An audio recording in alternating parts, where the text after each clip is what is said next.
Hey everyone, welcome back to the Systems Podcast, the show where we break down the systems behind modern software startups, AI, infrastructure, and engineering at scale. I'm Mark. And I'm Stacy. Whether you're a software engineer, founder, student, or just someone obsessed with how complex systems work, you're in the right place. Let's get into it. So if you've spent, any amount of time working in software infrastructure, you definitely know this visceral feeling. Oh, absolutely. Yeah, it's 2 a.m. The PagerDuty alarm is literally shaking your nightstand. You've got a critical production database locking up. User requests are timing out. Revenue is, frankly, just dropping by the second. The worst. Right. And you were just staring at a dashboard full of spiking charts with absolutely zero idea what went wrong. Yeah, and that sheer, 2 a.m. panic is the exact reason why there is such a massive push in the industry right now to automate this whole process, because every engineering team wants to just dump their raw telemetry and logs into a large language model and have it instantly spit out a magic fix. Which sounds great in theory. Right, but doing that with off-the-shelf models is a complete recipe for disaster. So today, we are doing a deep dive into a framework called Panda, which stands for Performance Debugging for Databases using LLM agents. Panda. Got it. Yeah, and this research is essentially a blueprint for taking a generic AI and building all the scaffolding around it to transform it into a highly specific, trustworthy database engineer. Which is super exciting. Yeah. But let's start with the baseline failure mode here, because if you're listening to this and you've ever tried to paste a cryptic database error into ChatGPT, you know it rarely ends well. It really doesn't. But I guess my question is, why can't we just plug an out-of-the-box model like GPT-4 into our infrastructure? I mean, these models have ingested the entire internet, right? Yeah, pretty much. They've read every Stack Overflow thread, every single piece of PostgreSQL documentation ever written. Shouldn't they already know how to debug a CPU spike? Well, having a vast amount of knowledge is actually sort of the root of the problem here. Wait, really? How so? Because standard LLMs, they prioritize generating responses that are, statistically likely based on their training data. So the researchers know that this results in recommendations that are universally true in theory, but completely unactionable in practice. Yeah, a generic model doesn't know your specific database schema. It doesn't know your workload patterns or your actual hardware constraints. Okay, so it's basically the ultimate WebMD problem. Exactly. Yes. Going to a raw LLM for deep technical debugging is exactly like going to WebMD when you have a stomachache. You type in your symptoms and the system gives you a list of things that are technically factual. Right, like drink plenty of water or reduce stress. Exactly. Or, you might have an incredibly rare tropical disease. It's true information, but it completely lacks the contextual reality of your actual physiological state. It doesn't have your blood work. Spot on. And in infrastructure, giving generic advice based on symptoms without looking at the internal state is, it's incredibly dangerous. It is. And the researchers provide a really brilliant, highly specific example of just how dangerous it is. Oh, I love these. What happened? So they took a real-world customer scenario involving an AWS Aurora MySQL database. And this system was experiencing high CPU utilization and a massive spike in a wait event called IR flush. Oof. Okay, redo log flushes. Yep.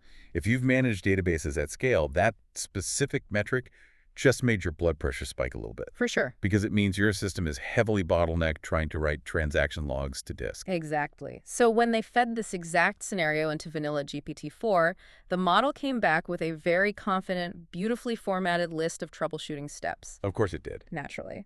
And two of its primary recommendations were to first, break large transactions into smaller ones to reduce lock contention. Okay. And second, to tune a specific configuration parameter called inodblog file size. Which, sounds completely reasonable on the surface, right? If you're a junior engineer reading that, it sounds incredibly authoritative. Authoritative, yes, but entirely wrong for this environment. Oh, boy. Yeah, an experienced database engineer would immediately flag this as destructive advice. So let's look at the parameter tuning first. Okay. The inodblog file size parameter is a totally standard configuration knob in open source MySQL. Right, you see that everywhere. But Aurora MySQL uses a proprietary distributed log-structured storage system. So that parameter literally does not exist in Aurora. Wait, it doesn't even exist? No.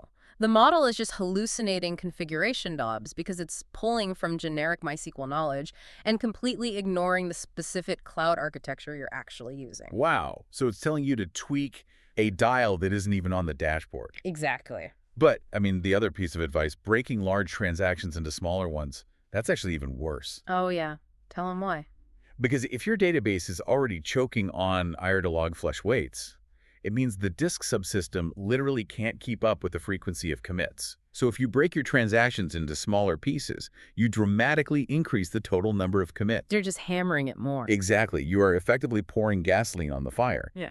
That generic AI advice would have taken down the production database even faster. Exactly. And this is exactly why context is non-negotiable. To fix this, the engineers behind Panda realized they had to build an architecture that aggressively forces the LLM to look at the physical reality of the specific database. Before it does anything else. Right, before it is allowed to generate a single token of advice. Which brings us to the first major system component, which they call grounding and gatekeeping. Okay. And it all starts with a module called the Question Verification Agent, or QVA. QVA. So the QVA basically acts as a bouncer for the LLM. Yes, that's a perfect way to put it. Because if we're going to build a highly specialized database debugging tool, we cannot let the user ask it, like how to bake a cake or even how to spin up a generic EC2 server. It needs really strict boundaries. Totally. And the mechanism behind this bouncer is purely mathematical. So when a user inputs a natural language query, the QVA computes its vector embedding. Which is essentially turning the text into a coordinate in high-dimensional space, right? Exactly, and turns it into math. And then it runs a cosine similarity check against a pre-established vector store of verified database troubleshooting documents and, like, historical support tickets. And it runs a really strict threshold here, doesn't it? Very It strict. runs that cosine similarity check on the vector embeddings, and anything under a 0.85 score doesn't just get, like, a low-confidence warning. No, it's out. It gets aggressively bounced. The system just categorizes it as out of context. But what I really love about this is that it doesn't just throw a generic error code. Right. It's actually helpful. Yeah, it searches the AWS service index and points the user to the correct service. It explicitly forces the tool to stay entirely in its lane. Yeah. Now, assuming the query actually clears that 0.85 threshold, the system moves into the grounding phase. And this is genuinely the hardest part of database debugging because the data is multimodal. Right. A human engineer doesn't just read documentation. They look at telemetry, they look at graphs, CPU utilization curves, latency heat maps, all of that. Which LLMs are notoriously bad at. Natively, they are terrible at processing millions of rows of raw time series metrics. Yeah, you definitely can't just paste an entire raw CSV file of CPU metrics into a prompt window and expect the model to understand the shape of the data. No, it would just get lost. So Panda uses something called a telemetry to text module, or T2T. But, if I'm thinking about this critically, translating a high-fidelity time series graph into a text summary sounds incredibly lossy. How do you mean? Well, if I'm staring at a monitoring dashboard, I rely heavily on the actual shape of the curve. Like a sharp, jagged spike means something completely different than a slow rolling wave. Oh, absolutely. So you flatten a graph into text, don't you lose all of that critical shape data? You would lose the shape if you were just summarizing averages, yeah. But the T2T module uses advanced statistical extraction to preserve that anomaly structure. Okay, how does it do that? It pulls the last 24 hours of raw time series data. Then it runs a change point detection algorithm. So this algorithm continuously calculates the rolling mean and variance of the data. Got it. And when the variance suddenly shifts beyond a specific mathematical threshold, the algorithm places a boundary marker. Oh, I see. Yeah, this allows the system to clearly delineate the baseline operational state from the problematic state. Okay, that makes a lot of sense. It's almost like a doctor translating an EKG readout into a text summary for a specialist over the phone. That's a great analogy. The doctor doesn't read off every single millivolt tick on the paper, right? They just say, hey, the baseline was normal, but there's a sudden elevated ST segment at this specific timestamp, or the heart rate spiked to 150 with an irregular rhythm. You extract the anomalies and their characteristics.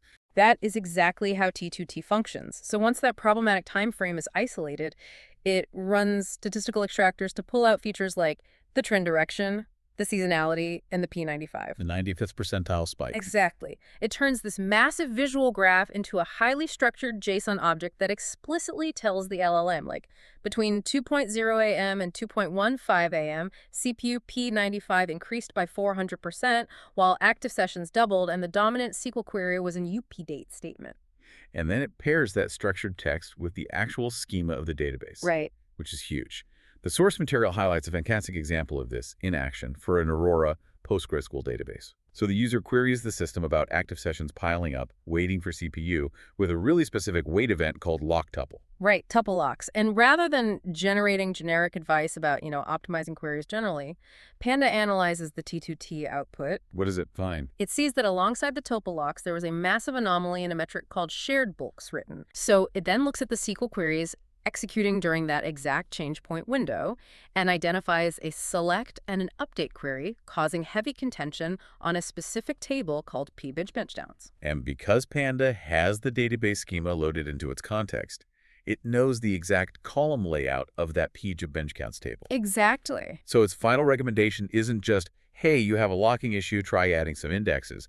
It explicitly tells the user, add an index on the aid column in the page of bench accounts table. Yes. It maps unstructured domain knowledge about tuple locks directly onto the structured physical reality of the user's actual table schemas. It's amazing. That multimodal grounding is incredibly powerful. However, context alone still does not entirely eliminate the hallucination problem. Right, because models are going to model. Right.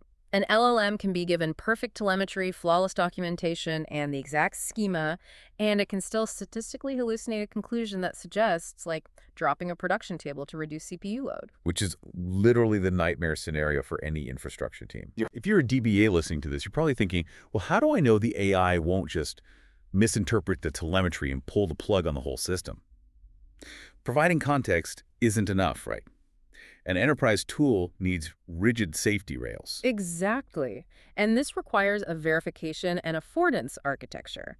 So Panda refuses to output the first answer it generates. It holds it back. Yeah, it forces the underlying model to verify its own logic through a process called natural language inference, or NLI. Okay, wait. Having an LLM verify its own output sounds completely circular. I know it does. It's like asking a student to grade their own exam. If the model hallucinated the wrong answer in the first generation, why wouldn't it just hallucinate a passing grade during the verification step? That is a totally valid point. And standard autoregressive text generation, which is what happens when you just ask ChatGPT, hey, are you sure? Would absolutely hallucinate the verification. Right, it just doubles down. Exactly. It just predicts the next most likely token based on its internal weights. But NLI forces a completely different mechanical task. It constrains the model strictly to a classification problem. Oh, interesting. Yeah. The model is handed two distinct pieces of text. First, a premise, which is the retrieved ground truth AWS documentation and the actual telemetry data. Okay. And second, a hypothesis, which is the answer the system just generated. So it's not generating new thoughts at this point. It's strictly comparing two existing documents. Exactly. The model is only allowed to output one of three specific labels: accept, reject, or neutral. It is checking for logical entailment. Meaning what, exactly? Does the premise absolutely mathematically prove the hypothesis?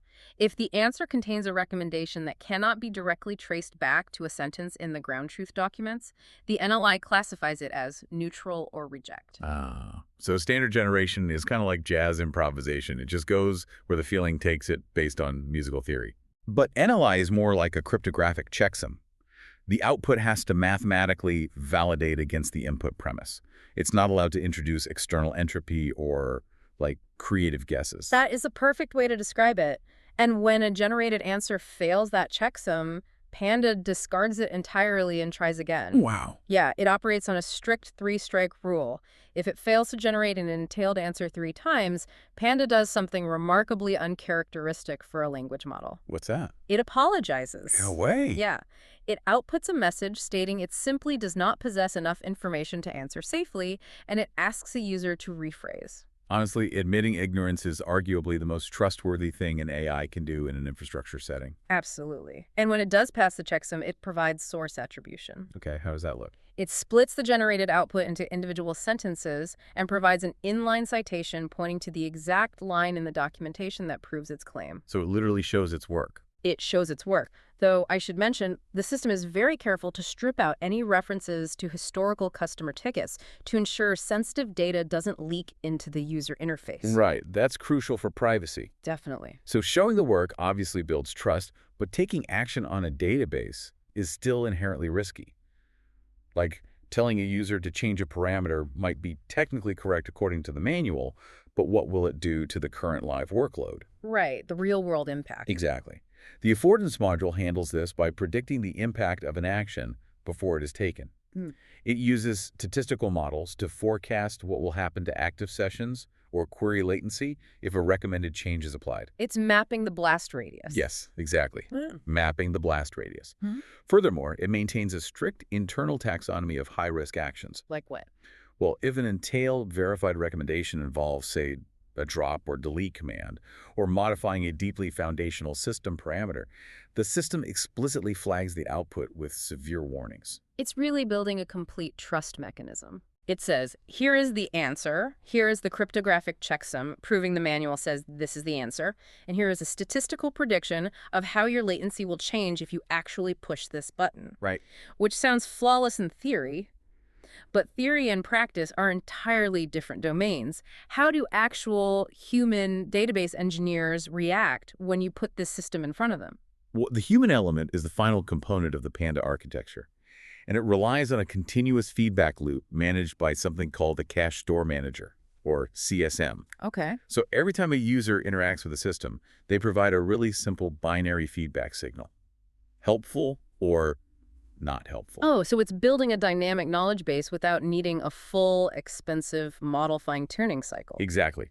When a new query comes in, the CSM retrieves previous similar queries that received a helpful rating and injects them directly into the prompt context. That's really smart. Right. It's using few-shot in-context learning to dynamically adapt to the specific engineering team's environment over time. Okay, so to validate if all this scaffolding actually worked, the researchers conducted a pretty fascinating case study. Well, let's hear the numbers. They gathered 50 real-world, highly complex, problematic queries. So 25 for Aurora PostgreSQL and 25 for Aurora MySQL. That makes. Then they brought in a cohort of database engineers with 3 distinct competency levels: beginner, intermediate, and advanced. Okay, makes sense. They showed these engineers anonymized debugging answers from both vanilla GPT-4 and from Panda and asked them to rate the output on trust, understandability, and usefulness. And the results for the experienced engineers align perfectly with everything we've discussed so far. They really do. Intermediate and advanced DBEs found Panda more trustworthy 94% of the time. Wow, 94%. Yeah, and more useful around 92 to 94% of the time. They immediately recognized the value of the raw, accurate, contextual truth. But the data on the beginner engineers introduces what I like to call the beginner paradox, and it is by far the most revealing part of this research for me. It really is.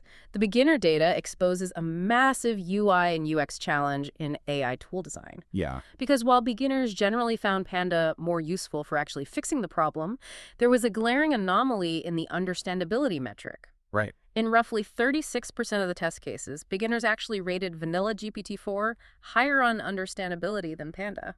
I mean, just think about that for a second.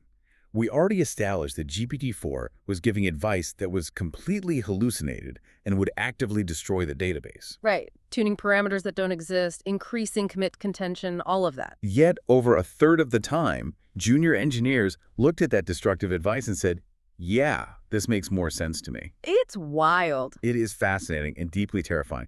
The beginners preferred the friendly but wrong AI over the dense but correct AI. Well, it comes down to how LLMs are inherently designed to be people pleasers, you know? Right, they want to be helpful. Exactly. GPT-4 writes beautifully. It uses clean bullet points, a conversational tone, and it sounds exactly like an incredibly patient, authoritative teacher. Yeah. Panda, because of the strict NLI constraints and source attribution, was sometimes penalized by beginners because its answers were almost too specific. It would pull dense, verbatim technical jargon straight from the AWS troubleshooting documents. Right, and if you don't already have a baseline understanding of, like, PostgreSQL memory architecture, Panda's highly accurate, deeply cited answer can just feel like a brick wall of text. Exactly. It really highlights a massive cognitive bias we all have. We conflate a confident, readable tone with actual competence. We really do. A junior engineer sees a well-formatted list from GPT-4 and just assumes the underlying logic must be sound without realizing the advice is a statistical hallucination. And the experts, conversely, loved Panda exactly because it stripped away that conversational formatting. Right. They didn't want a friendly lecture on database theory. They wanted granular specificity. They wanted the exact column name to index, the exact log weight event causing the bottleneck, and the exact metric anomaly. It exposes the danger of what we could call formatting as confidence in infrastructure tooling. Oh, that's a good term for it. Thanks. I mean, how do you design an interface that presents highly dense, multimodal, strictly verified technical data in a way that doesn't overwhelm a junior engineer, but also doesn't abstract away the necessary complexity for the senior engineer? That is the open challenge for the next generation of AI tooling. Because if you abstract the technical reality too much just to make it readable, you lose the trust of the experts. Yeah. But if you present the raw, verified data, you alienate the beginners. And resolving that tension is critical because it brings into focus the ultimate trajectory of this technology. Right now, Panda is essentially an incredibly smart advisor. True. It analyzes the telemetry, it reads the manuals, it verifies its logic via checksums, and then it tells the human engineer what button to push. The human is still the final gatekeeper. Right, but the research points directly toward the next phase, which is LLMs functioning as tool managers. Tool managers. Yeah, the goal is not just an advisor, but an autonomous agent capable of actually executing the fix. And this is the provocative thought I want to leave everyone with today. Yeah. Consider what happens when this system bridges the gap from copilot to autopilot. It's a big jump. It's huge. What happens when Panda doesn't just write the debugging recommendation, but autonomously connects to the database, executes the create index command, or dynamically changes the configuration parameters in real time to mitigate a CPU spike entirely without human intervention? That changes everything. The architecture we've talked about today, the vector gatekeeping, the telemetry extraction, the strict natural language inference, the blast radius affordance predictions, those aren't just neat features for a chatbot. No. Those are the foundational safety protocols that must be perfected before we let AI physically operate our core infrastructure. It is a massive paradigm shift, and it is something every engineer needs to be watching incredibly closely. Absolutely. That wraps up today's episode of the Systems Podcast. If you enjoyed this episode, make sure to follow the podcast, leave a rating, and share it with another engineer or tech enthusiast. And remember, great products are built on great systems. We'll see you in the next one.